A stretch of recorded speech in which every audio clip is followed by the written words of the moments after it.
know that Black America saved Cadillac in 1934? Cadillac wouldn't even exist today had it not been for Black America in 1934, and I can tell you exactly how they did it. First, you have to understand Henry Ford had 3 car companies. First was a complete failure, sold the assets. He had a second car company which failed, and a man named Henry Leland bought it and turned it into Cadillac.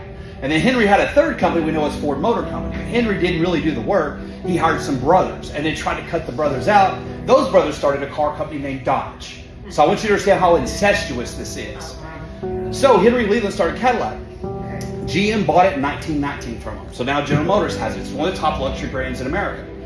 But when the Great Depression hit in 1928, nobody had money, right? So you don't have auto loans. They did not exist back then. So if you couldn't pay cash for a car, you weren't getting it, and banks failed, nobody had money. So Cadillac lost 85% of their sales in 5 years. They're literally in the board meeting to shut Cadillac down with their service manager nationwide come in and goes, I think I can save the company. Like, yeah, whatever, how? He goes, we don't sell to anybody but white people. And Black Americans in the South are paying white guys $300 cash over and above the price of the car so they can drive it. The elite, the judges, the attorneys, the entertainers, they're for it. And Cadillac's like, what do we got to lose? So in 1934, they opened it up, the first car company ever to have integrated sales. And Black Americans bought so many Cadillacs in 1934, sales went up 70%. Now I want you to ask yourself, this is the Great Depression. Nobody has money, there's bread lines. How can Black Americans afford to save a luxury brand? I didn't know. Huh? How? They couldn't put their money in banks.